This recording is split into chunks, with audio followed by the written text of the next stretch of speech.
नमस्कार दोस्तों, मैं राजकुमार मौर्य प्रखर भारत यूट्यूब चैनल में आपका स्वागत है। उत्तर प्रदेश में होने वाले 2027 के विधानसभा चुनाव के लिए सभी राजनीतिक पार्टियों ने अपनी अपनी तैयारी तेज कर दी है। सभी राजनीतिक पार्टियों में एक एक विधानसभा सीटों को लेकर मंथन चल रहा है और एक एक विधानसभा सीटों पर प्रत्याशी भी तय किए जा रहे हैं। इस वीडियो में आप सभी साथियों को मैं बताने जा रहा हूँ उत्तर प्रदेश की 403 विधानसभा सीटों में से ऐसी 8 विधानसभा सीटों का सर्वे जो पश्चिमी उत्तर प्रदेश की सीटें हैं, बिजनौर जिले की सीटें हैं। इस वीडियो को आप लोग पूरा देखिए। चैनल पर पहली बार आए हैं तो चैनल को सब्सक्राइब करिए। एकदम ईमानदारी के साथ निष्पक्ष आपको बातें बताने जा रहे हैं।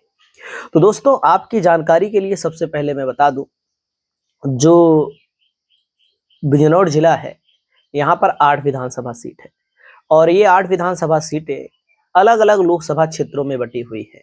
एक नगीना लोकसभा क्षेत्र है जहां से चंद्रशेखर आजाद समाज पार्टी के राष्ट्रीय अध्यक्ष सांसद हैं, और एक सीट है दोस्तों मुरादाबाद। इस जिले की कुछ सीट ऐसी भी है जो मुरादाबाद में भी जाती है, और बिजनौर लोकसभा, मतलब कि 8 विधानसभा सीटें 3 लोकसभा क्षेत्रों में बटी हुई हैं। तो दोस्तों, आप सभी साथियों की जानकारी के लिए मैं बता दूं, जब 2022 में चुनाव हुआ था तो समाजवादी पार्टी और भारतीय जनता पार्टी के बीच मुख्य मुकाबला हुआ था। बसपा को वोट मिला था काम भर का, लेकिन बहुजन समाज पार्टी कोई सीट नहीं जीत पाई। और आप सभी साथियों को मैं बता दूं, यहाँ पर 4 सीटों पर बीजेपी जीती थी 8 में से, और 4 सीटों पर समाजवादी पार्टी जीती थी, यानी कि 50-50 का गेम हुआ था। जब लोकसभा का चुनाव हुआ दोस्तों, तो आप लोगों ने देखा है नगीना लोकसभा चंद्रशेखर आजाद की पार्टी चुनाव जीती।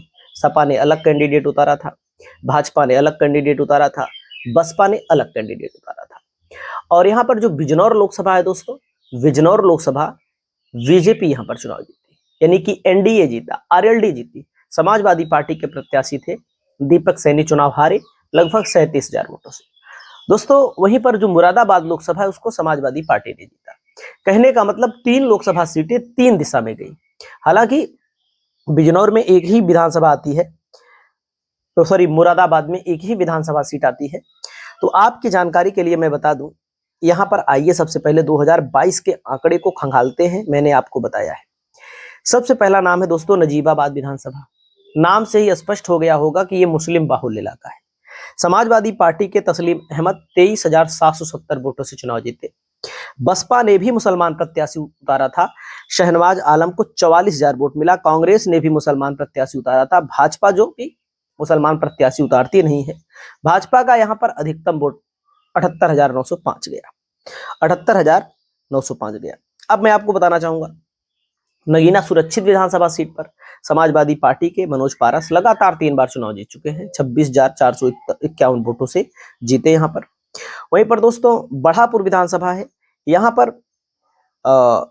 पर समाजवादी पार्टी 2 नंबर पर रही, 14,000 वोटों से हार गई। सब बीजेपी चुनाव जीती। बसपा ने मुस्लिम प्रत्याशी उतारा था, कांग्रेस ने भी मुस्लिम प्रत्याशी उतारा था। ये सब मुस्लिम बाहुल्य और दलित बाहुल्य इलाका है, अन्य समाज के भी लोग हैं दोस्तों। सैनी भी यहाँ पर ठीक ठाक है। धामपुर है दोस्तों, धामपुर में नईमुल हसन, जो उत्तर प्रदेश की सबसे छोटी हार हुई थी दोस्तों, मात्र 203 वोटों से हुई थी। 203 वोटों से नईमुल हसन यहाँ पर चुनाव हार गए थे। तो दोस्तों धामपुर में, नरहौट में भारतीय जनता पार्टी 258 से जीती थी, तो सबसे छोटी जीत मान लीजिए। सॉरी, कहने का मतलब यहाँ पर आरएलडी चुनाव लड़ी थी। तो बिजनौर में दोस्तों जो सदर की सीट है, बिजनौर की सीट है, यहाँ पर बीजेपी चुनाव जीती मात्र 1445 वोटों से। आरएलडी यहाँ पर लड़ी थी। रुचि बीरा बसपा से चुनाव लड़ी थी, जो इस समय सांसद है मुरादाबाद की। चांदपुर में 234 वोटों से बीजेपी यहाँ पर चुनाव हार गई। यहाँ पर बहुत नजदीकी मुकाबला हुआ। 2022 में दोस्तों राम अवतार सैनी 6,000 वोटों से समाजवादी पार्टी से जीते। नूरपुर में बस अब आगे हम आपको बताते हैं 2017। कहने का मतलब है कि बहुत क्लोज फाइट हुई यहाँ पर। यहाँ पर अगर आप सर्वे को समझना चाहें तो यहाँ पर 2-3 फैक्टर है। एक है सपा और भाजपा का आमने सामने मुकाबला, और एक है कि सपा और चंद्रशेखर एक साथ आ जाए, भाजपा अकेले यहां लड़े, आरएलडी के साथ में लड़े। दोस्तों कोई माने ना माने, चंद्रशेखर आजाद का अगर कहीं पर सबसे ज्यादा जनाधार है तो इसी जिले में है। सबसे ज्यादा जनाधार इसी जिले में। लोकसभा का चुनाव भी जीते। अब जब लोकसभा का चुनाव हुआ दोस्तों, तो मैं आपको बताना चाहूंगा नजीबाबाद के बारे में। पहली विधानसभा सीट पर कौन भारी था? भाजपा का यहां अधिकतम वोट 70,000 है, बस 68,943 वोट भाजपा पाई थी, अधिकतम वोट है। अगर यहां चंद्रशेखर आजाद और सपा अलग लड़ी तब नुकसान हो सकता है विपक्ष का। साथ लड़े या अलग भी लड़े तो एक संदेश अगर जाएगा कि समाजवादी पार्टी से ही मुकाबला बीजेपी कर पाएगी, तब यहां सपा को हराने वाला कोई पैदा नहीं। अगर गठबंधन सपा कांग्रेस और चंद्रशेखर करेंगे तो यहां पर भाजपा बुरी तरह से चुनाव हार जाएगी नंदीबाबा। नहीं करेंगे, अगर मान लीजिए चंद्रशेखर सपा के साथ नहीं भी आते हैं, तो समाजवादी पार्टी का इतना बड़ा फायदा हो सकता है कि एक नैरेटिव बनाया जाए कि चंद्रशेखर आजाद लड़ाई के बाहर है। नैरेटिव बनाएंगे तभी यहां पर मामला हो जाएगा। हालांकि मैं आपको बता रहा हूं, ये सीट बीजेपी नहीं जीतेगी किसी भी कीमत। नगीना की सीट मनोज पारस लगातार 3 बार चुनाव जीत चुके हैं, चौथी बार भी चुनाव जीतेंगे।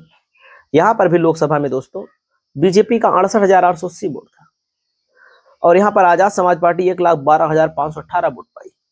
और नगीना में दोस्तों समाजवादी पार्टी को जो वोट मिला था 26,441 वोट मिला था। विपक्ष का वोट यहां बहुत है। अब क्या विपक्ष एकजुट होगा? ये भी एक बहुत बड़ी समस्या, मतलब कि प्रश्न है।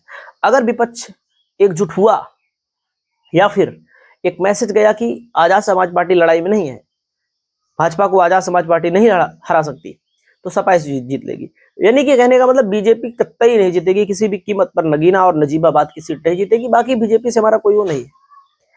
बरापुर विधानसभा सीट है दोस्तों, यहाँ पर सपा बरापुर जो विधानसभा बरापुर ये मुरादाबाद लोकसभा में आती है, सपा और भाजपा का मुकाबला हुआ। भाजपा को यहाँ पर 99,450 वोट मिला, समाजवादी पार्टी को 1,03,426 वोट मिला। सपा को बढ़त थी बड़ापुर में, लेकिन आप सभी साथियों को मैं बताना चाहूंगा यहाँ पर समाजवादी पार्टी के लिए आसान राह नहीं होगी, कड़ी टक्कर होगी दोनों में।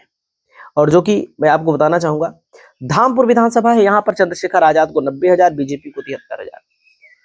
यहाँ पर भी विपक्ष के लिए मौका है। नरहौट में दोस्तों समाजवादी पार्टी कांग्रेस चंद्रशेखर आजाद के लिए मौका है। बिजनौर की सदर सीट पर दोस्तों समाजवादी पार्टी को जीत मिल सकती है और चांदपुर की सीट पर भी बीजेपी के लिए मौका है। नूरपुर की सीट पर दोस्तों समाजवादी पार्टी कांग्रेस के लिए मौका है। कहने का मतलब है अगर आप देखेंगे दोस्तों तो इस जिले में भारतीय जनता पार्टी का सही से देखा जाए तो खाता नहीं खुलना चाहिए। आरएलडी के साथ भले लड़े भारतीय जनता पार्टी, लेकिन यही एक समस्या है, क्या चंद्रशेखर आजाद और सपा एक साथ होगी? क्या सपा के लोग अगर चंद्रशेखर आजाद को साथ नहीं लेते, चंद्रशेखर आजाद सपा के साथ नहीं जाते, सीटों का समझौता नहीं हो पाता, क्योंकि सम्मानजनक सीटें चाहिए। एक सांसद है उनका, इस जिले में ही कम से कम 3 सीट चाहिए उनको, चाहिए ही, इस जिले में ही 3 सीट चाहिए। अगर यहां पर दोस्तों आप सभी साथियों को मैं बताना चाहूंगा विपक्ष मैसेज देने में सफल हो गया कि चंद्रशेखर आजाद लड़ाई से बाहर है, तो आप मान लीजिए बीजेपी का सुफड़ा साफ हो जाएगा। और चंद्रशेखर आजाद और सपा कांग्रेस एक साथ लड़ गए तब भी बीजेपी का सुफड़ा यहां पर साफ हो जाएगा। ये हकीकत है, ये वोट है, ऐसे नहीं बता रहा हूं हवा में। बाकी कुछ लोग कुछ भी बोलेंगे, इसको लेकर के आजादी है। आपकी क्या राय है? आप अपनी राय को कमेंट करें। नमस्कार।